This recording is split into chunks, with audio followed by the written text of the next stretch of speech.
I would like to understand, of course, in Southeast Asia, we have very powerful neighboring economies too, like China, like Japan. So how could Australia find its stance to further forge this collaboration in this region, given that we have these neighbors here? Well, I think the important thing is that we are already substantial trading partners. So the Southeast Asian countries are our second largest trading partner. Our largest trading partner is China, but Southeast Asia collectively is our second largest trading partner. But our government is ambitious that our trading relationship can be even greater, and not only our trading relationship, but our investment relationship between the region and Australia.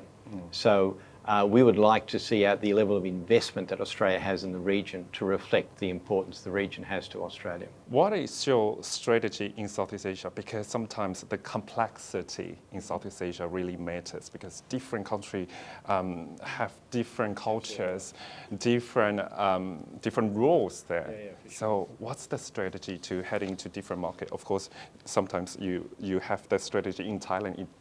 It doesn't, it's not applicable to Vietnamese market. Absolutely right. So what's the strategy? We learned the most important thing is to look at the underlying market and find out what you think it needs that you have to offer. So even though you might be providing this product in the United States or in Europe, it doesn't necessarily mean it applies to the local market. So that's why this building awareness of what's needed in the local market.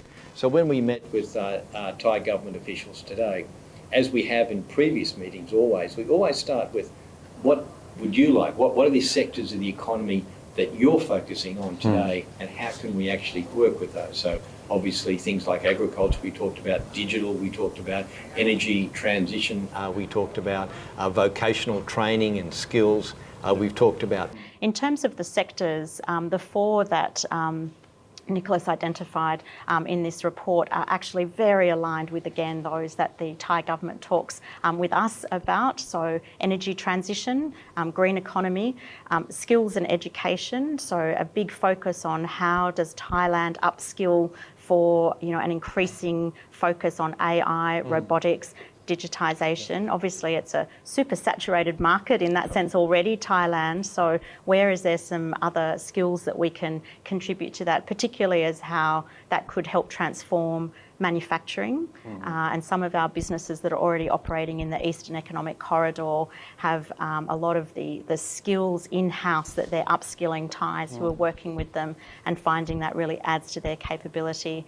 The digital economy, agri-food, and again, it's where the technology and digitisation intersects with what is a traditional sector in many ways. I talked to some business leaders in Thailand. Some of them, they talk about, okay, it's the weak economic performance in Thailand during over this years, and how about the constant policy changes and constant changes about government right now. I'm sure I have to lead this question to the ambassador here. So how can you think, both governments here, how could we tighten the cooperation in between? Because of course, you talk to Thai government too. Sometimes the leadership changes really change everything. So what do you think about it? I think there's been quite some continuity in terms of the focus on trade and investment that the previous Setar government and the current government is now talking about and looking at. So there's a lot of opportunities. I think Australian businesses come to the region really with their eyes wide open. As you said earlier, every country in the region has a very different political economy. So with the political circumstances, how the government works there. As doing business anywhere, we need to look at the culture, how things happen there. There are some specific potential impediments from time to time, and that's where government can definitely step in and help. And very much a long-term story, of course. But there are short-term, there's always short-term hiccups, but I think everybody is very much on board that this is a long-term story.